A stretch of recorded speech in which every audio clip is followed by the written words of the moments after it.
What's up, guys? Coach Vassar. Thank you for joining me with OTF Audio Daily Beats. It's been a while since we've had to do one of these with Hell Week just finishing up. If you're new to these, thank you for tuning in, listening to me ramble about these workouts. If you find value in them, information is in the description to support me. Other than that, we're going to talk about Saturday, November 1st. This is a member choice workout, base, or all-out day. We'll talk about the 2G, we'll talk about the 3G. Key thing to remember here for this workout, members are potentially coming off of 4, 5, 6, 7, 8 days of Hell Week. This is why they get the choice. We have done this similar in the past, but this workout is very different than what we have done in the past on a member choice workout.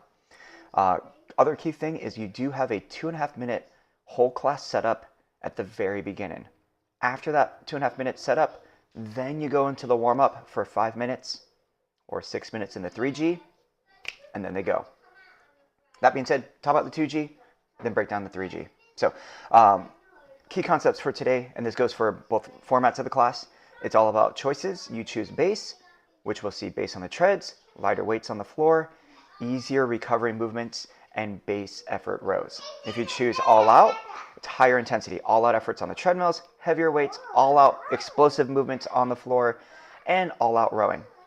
On top of that, you're gonna see my little guy pop up every once in a while. So there's Zeke. Hi. Yes. Yes.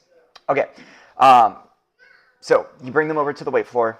You have an overview slide to give them a review of what they're going to see today. They choose which one they want to do. That's my mic. No touch. Ouch. Yes, ouch. Thank you. You going to eat your snacky snack? Ow. Thank you. Another choices. No, thank you.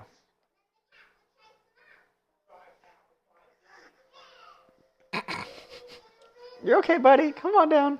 Let's go. Boop.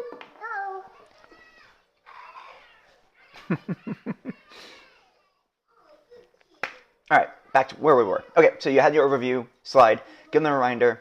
On the tread side, it is a tread card workout, and it's going to be approached like Tread 50. So once you launch them, you're relatively hands-off because you will have two different groups of people moving at very different timed intervals. So they do have to time themselves. All right, if they're doing a base day, a majority of the time they're going to be spent at base. They'll have 2 rounds of a 3-minute base followed by a 90-second speed surge with the goal of trying to increase the intensity by only 0.1 to 0.5. So really, it's almost like a base into a base push, and then we come back. Okay, they'll have 2 rounds of that.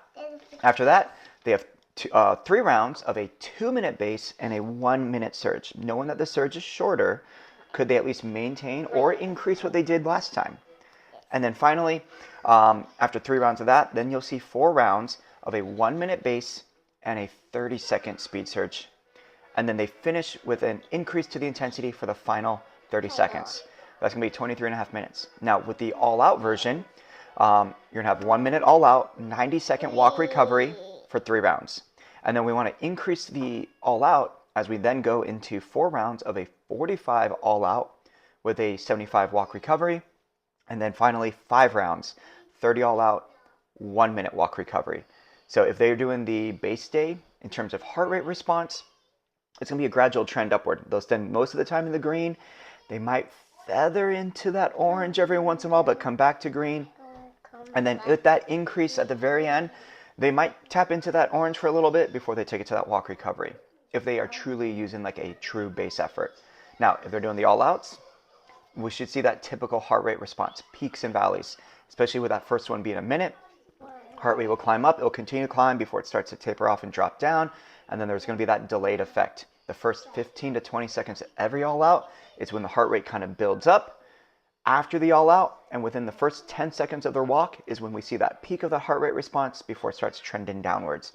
What we'll see is the peak gets higher, the valley will follow with it, unless they lower that walk speed under 3 or less. Okay, you will hit the 23-minute mark at the same time for both groups, so that way they could increase their intensity for the base day for the final 30, or for the all-out side, they will have 1 bonus 30-second all-out. So really they have 6 rounds.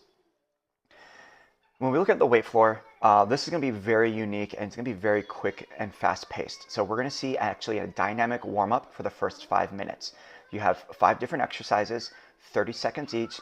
This is very atypical of like the old school lift 45, strength 50 dynamic warm-ups that we used to do. And then right after their 2 rounds of that, you immediately go into their first block. So there's actually no setup here. So that's something just to be aware of. So using that first 2.5 minutes to make sure everyone is aware of what they're going to be doing. Block 1, we're going to have hammer curl, squat, squat hold with hammer curl. After that, they have either the base movement, which is active recovery of that high plank wide step with rotation, or for power, they're going to do a broad jump to shuffle. Okay, they have 4.5 minutes here.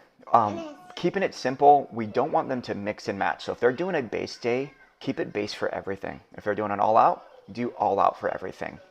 All right, for the base days for the weight floor, obviously it's going to be lighter weights, all outs. They're going to go heavier. After that 4.5 minute block, there's a 1 minute setup to then go into block 2, which then we could have the time to set up this block here.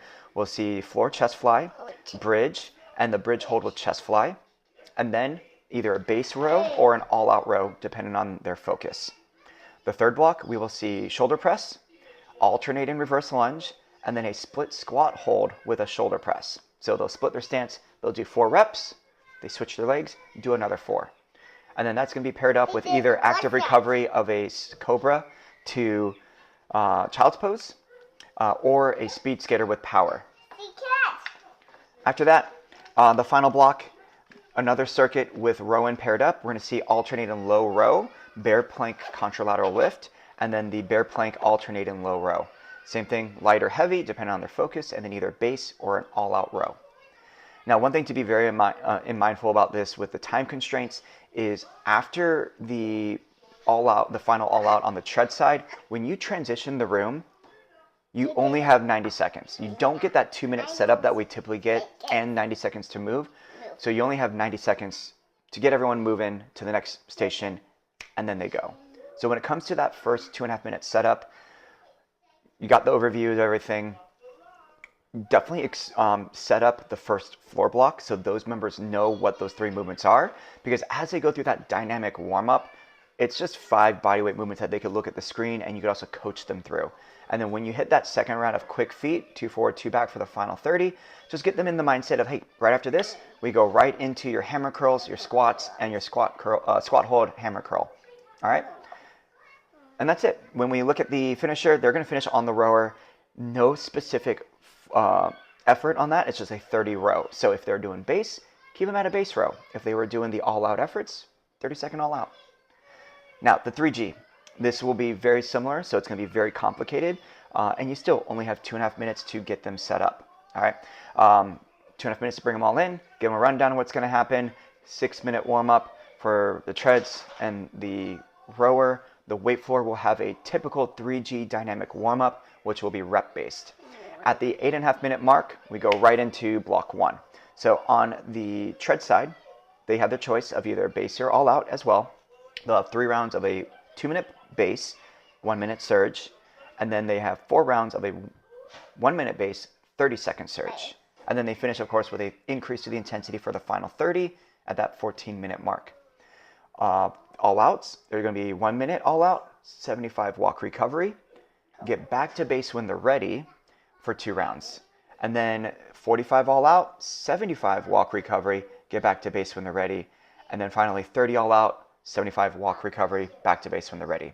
Okay, so same idea as what we see in the 2G with the heart rate responses and everything. And of course, when it comes to the all-out people, knowing that they have the same amount of walk recoveries after each all-out, which is different than the 2G because 2G had less recovery over time, we may see the heart rate actually start to drop more substantially during the 45 and the 30-second all-out efforts, since there's more recovery compared to what we see in the 2G. Then when we go to the rowers, it is their choice of base or all out. Base will be either 250-meter base row, and then they're going to have the Y-bell alternated halo. They'll have 2 rounds, and then they'll do it with 200 meters with a reverse lunge, and then 150 meters with the halo 2 reverse lunge. Once they finish 2 rounds of each section, then they'll go into the rack and rest for 100-meter all-out row until the time for the finisher. So if they do base rows, they're base every time. If they're doing all out every time. And then they finish with their choice of their base row. It's on. Boop. And then finally, the weight for. 6 minutes for block 1, and then they have 7.5 minutes for block 2. There is a 1-minute transition to get them set up between them. Block 1 is going to be a combination of blocks 1 and 3 from the 2G. 1 and 2 from the 2G. So you'll see hammer curl, squat, and then squat, hold, hammer curl, floor chest fly, bridge hold, or bridge, and then bridge hold, chest fly. And they're going to just work their way through, light weights or heavy weights. On the other side, for block 2, we're going to see blocks 3 and 4 from the 2G combined. So shoulder press, reverse lunge, split squat hold, shoulder press, and then low row, bear plank, and then blank plank, alternating low row. Yeah, your hanger's right there, buddy. You want it? His hanger. Hey, this hanger. Oh, you want the green hanger, the one that you hit me with, that you're not supposed to hit me with? Yeah, that's not happening. Any hoodle. When you look at this template, of course, it looks complicated because there's a lot of pieces to it, but really think about trying to empower your members. What do they want to do? And they draw attention to this in the Daily Beat, and they also have their own little video. They recommend like having a whiteboard out in the lobby, make people decide what they want to do. Are you going to have a base day? Are you going to have an all-out day? How are you feeling after Hell Week? Get that engagement in the lobby life so that way you can better equip and have those members feel successful when they go into this workout. On that, that's all I got for you guys. Any feedback, let me know. And if you want to see more of Zeke, I mean, that's probably going to happen because he no longer takes naps anymore. Thanks, buddy. All right, coach it down.